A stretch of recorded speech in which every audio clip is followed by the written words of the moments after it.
Lastenvahti ja henkilö yläkerrassa. Tervetuloa takaisin kanavalleni, te pimeyden ystävät ja selkäpiitä karmivien tarinoiden metsästäjät. Tänään sukellamme syvälle pimeyteen, tarinaan, joka on kummitellut mieltämme vuosikymmeniä ja saanut meidät kaikki tarkistamaan ovien lukot vähintään 2 kertaa. Kyseessä on legenda, joka tunnetaan nimellä Lastenvahti ja henkilö yläkerrassa. Jos et ole koskaan kuullut tätä, valmistaudu. Ja jos olet, tiedät jo sen kylmän tunteen, joka hiipii ihollesi. Tämä tarina ei vain katoa. Kuvittele tämä skenaario, joka on kuin suoraan pahimmasta painajaisesta tai klassisesta kauhuelokuvasta. Olet teini-ikäinen lastenhoitaja. Vanhemmat ovat lähteneet ulos, jättäen sinut yksin isoon, hiljaiseen taloon. Lapset nukkuvat rauhallisesti yläkerrassa. Sinä olet alakerrassa, ehkä katsomassa televisiota tai lukemassa. Talossa on aavemainen hiljaisuus, jonka rikkoo vain omat ajatuksesi. Sitten puhelin soi. Vastaat, ja linjan toisessa päässä on vieras, hyytävä ääni.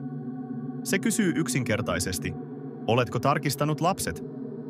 Luokittelet sen heti typeräksi pilapuheluksi ja suljet luurin, mutta puhelut jatkuvat. Sama kysymys, sama karmiva ääni, yhä uudelleen ja uudelleen. Oletko tarkistanut lapset? Pelko alkaa hiipiä mieleesi. Et voi enää sivuuttaa sitä. Lopulta soitat poliisille, sydän hakaten rinnassasi. He lupaavat jäljittää puhelut. Hetken kuluttua puhelin soi uudelleen. Se on poliisi. Ja se, mitä he sanovat, jäädyttää veresi suoniin. Puhelut tulevat talon sisältä. Lähde ulos heti. Klassisessa, karmivimmassa versiossa paljastuu, että murhaaja on ollut yläkerrassa koko ajan, piilossa tai jopa lasten kanssa.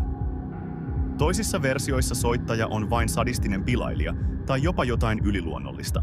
Mutta ydinpelko pysyy samana. Tunne siitä, ettet ole turvassa omassa kodissasi, omassa turvapaikassasi. Tämä on syy, miksi tarinaan on helppo samaistua, erityisesti true crime, fanien ja kauhun ystävien keskuudessa.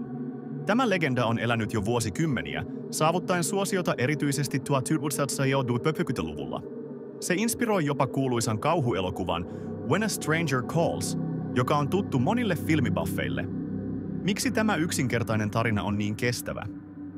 Se hyödyntää syvimpiä, alkukantaisimpia pelkojamme, kotimurtoja, yksin olemista ja tunnetta, että joku saattaa tarkkailla meitä tietämättämme. Se ei tarvitse monimutkaisia hirviöitä. Mutta tässä tulee mielenkiintoinen ja ehkä pelottavin käänne. Tämä vanha legenda on saanut täysin uuden, hyytävän elämän 2020-luvulla. TikTok, Reddit, X, kaikki ovat täynnä uusia, päivitettyjä versioita tästä klassikosta. Modernit versiot päivittävät teknologiaa nerokkaasti, tehden tarinasta entistä ajankohtaisemman ja pelottavamman nuorille aikuisille. Entä jos se ei olekaan puhelinsoitto, vaan älykaiuttimesi alkaa puhua itsestään? Mieti hetki. Meillä on koteja täynnä laitteita, jotka kuuntelevat, tarkkailevat ja ovat yhteydessä internettiin. Älytelevisiot, valvontakamerat, jopa jääkaapit. Entä jos joku hakkeroi ne? Entä jos se ääni, joka käskee sinua tarkistamaan lapset, ei tulekaan puhelimesta, vaan suoraan olohuoneesi älykaiuttimesta? Tämä uusi ulottuvuus tekee tarinasta entistä klaustrofobisemman ja todellisemman. True crime. Sisällön valtava suosio tekee näistä fiktiivisistä tarinoista entistä pelottavampia. Kun kuuntelemme podcasteja tai katsomme dokumentteja todellisista kotimurroista ja sarjamurhaajista, nämä kaupunkilegendat tuntuvat liiankin lähellä todellisuutta. Ne muistuttavat meitä siitä, että pahuus voi olla lähellä jopa omassa kodissamme. Se on pelko, joka resonoi syvällä meissä kaikissa.